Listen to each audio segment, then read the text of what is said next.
इस वीडियो में हम कुछ टिप्स सीखेंगे कि अलजेब्रिक एक्सप्रेशंस के फैक्टर्स से हम आसानी से किस तरह मालूम कर सकते हैं। सबसे पहले हम क्या करेंगे, हम कुछ टर्म्स सीखेंगे। इसको हम कहते हैं स्पेशल टाइप्स ऑफ फैक्टरिंग। इस फॉर्मूले ए स्क्वायर माइनस बी स्क्वायर को कहते हैं difference of squares. A square एक स्क्वायर, दूसरा बी स्क्वायर एक स्क्वायर, तो इसे कहते हैं, यहां पर माइनस की निशानी है, इसे कहते हैं डिफरेंस ऑफ स्क्वायर्स। तो हमें पता है कि डिफरेंस ऑफ स्क्वायर को हम लिख सकते हैं a minus b time a plus b. तो a square minus b square के ये फैक्टर बन गए। एक फार्मूला है a square plus 2ab plus b square, ये बराबर होता है a plus b whole square के, और इसको हम लिख सकते हैं a plus b time a plus b. इसको कहते हैं परफेक्ट स्क्वायर ट्राइनोमल। तो जब भी हम बात करेंगे परफेक्ट स्क्वायर ट्राइनोमल की, तो हमें पता है कि वो ये फार्मूला होगा या ये फार्मूला होगा, a square minus 2ab plus b square, ये बराबर है a minus b whole square के, और इसको हम लिख सकते हैं a minus b times a minus b. तो इन दोनों फार्मूलाज को कहते हैं perfect square triangle. Difference of cubes हम कहते हैं a cube minus b cube, ये है डिफरेंस ऑफ क्यूब्स। इसको हम लिख सकते हैं कि a minus b times a square plus a b plus b square. A cube plus b cube, इसको कहते हैं सम ऑफ क्यूब्स, और इसको हम लिखते हैं a plus b time a square minus a b plus b square. अगर हमारे पास कोई ट्राइनोमल हो, x square plus a b time x, ये एक टर्म है, और उसके बाद हो प्लस ए बी, ये एक ट्राइनोमल है। तो जरूरी नहीं है कि हर ट्राइनोमल जो हो वो परफेक्ट स्क्वायर ट्राइनोमल हो।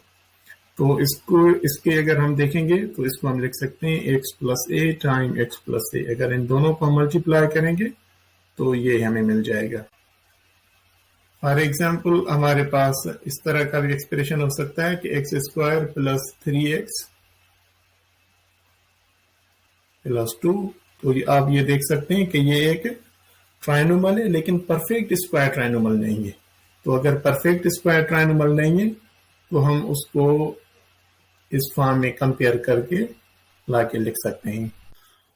अगर आप अलजेब्रिक एक्सप्रेशंस के पॉलिनोमियल्स के फैक्टर्स मालूम करना चाहते हैं तो जरूरी है कि ये जो फार्मूलाज हैं, से सपोज फार्मूलाज, ये आपको याद करने चाहिए।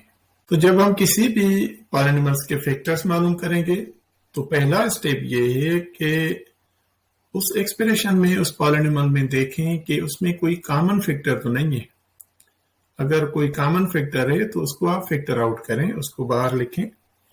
जैसे कि के एक्स प्लस के बी प्लस के, यहां पर के जो है वो कॉमन फैक्टर है, क्योंकि वो फैक्टर है हर टर्म का।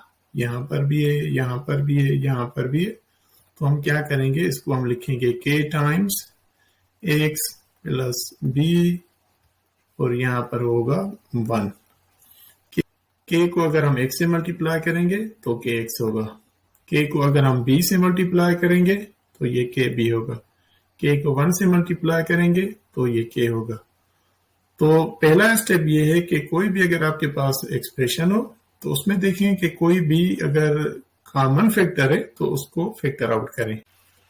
दूसरा स्टेप ये है कि अगर कोई भी आपके पास पॉलिनोमियल है जो बाइनोमियल है, बाइनोमियल मीन्स उसमें दो टर्म्स हैं, तो उसमें आपने ये चेक करना है कि कहीं वो डिफरेंस ऑफ स्क्वायर तो नहीं है, या कहीं वो सम ऑफ क्यूब्स तो नहीं है, या कहीं वो डिफरेंस ऑफ क्यूब्स फॉर्म में तो नहीं है।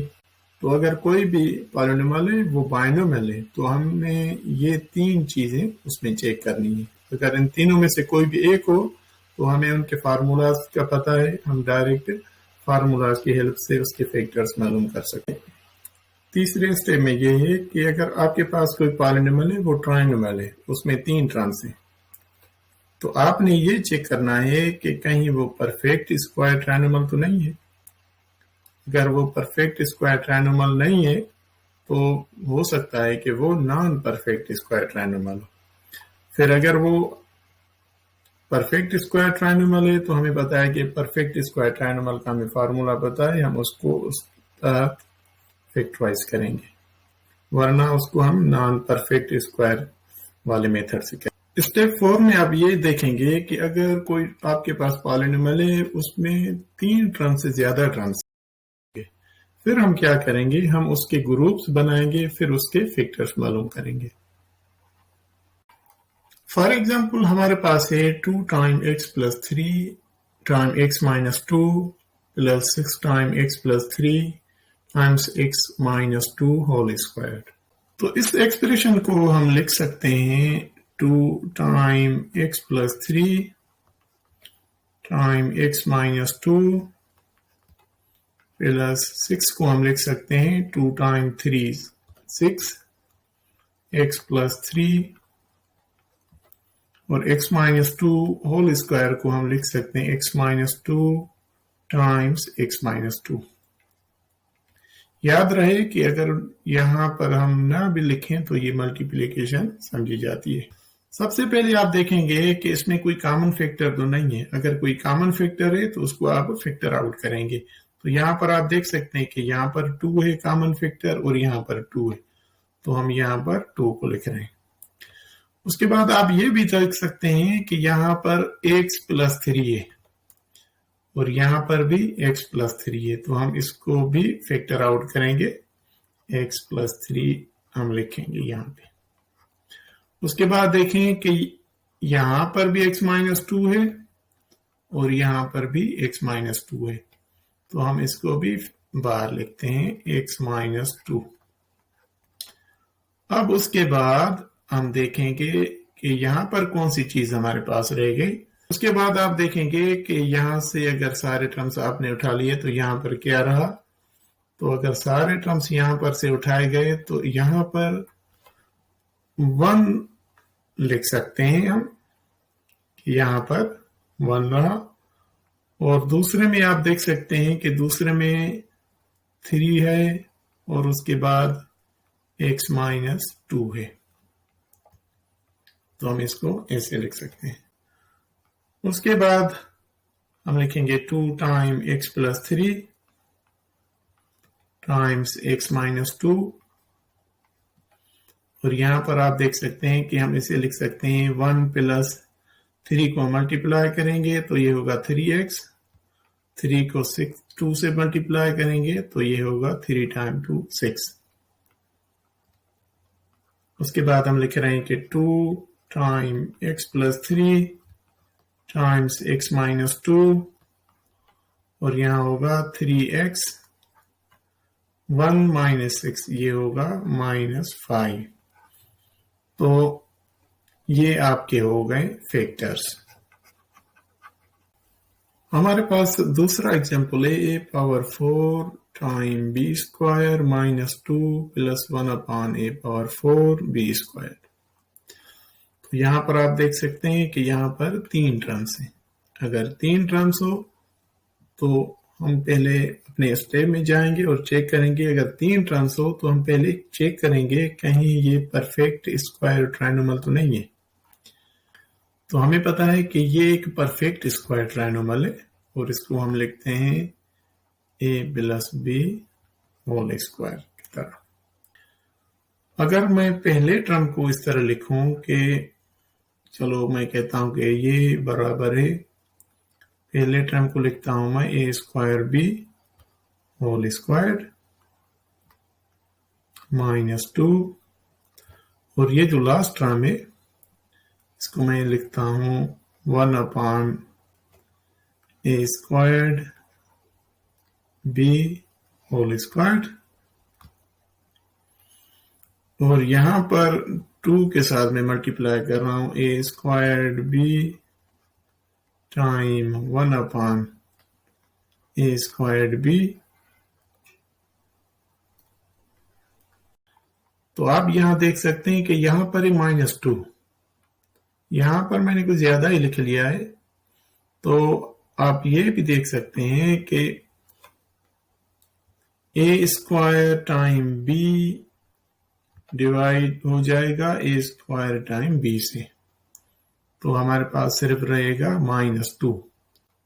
तो हम कह सकते हैं कि ये चीज इसके बराबर है।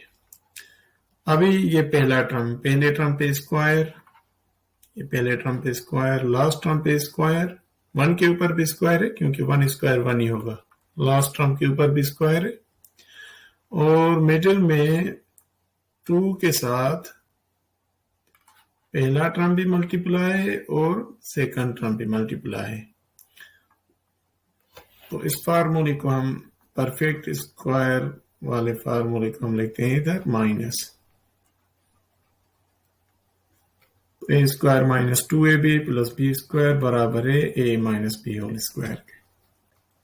तो अब हमें पता है कि ये एक परफेक्ट स्क्वायर ट्राइनोमल है, तो आप इसको लिख सकते हैं ए स्क्वायर बी माइनस 1 अपान ए स्क्वायर बी होल स्क्वायर।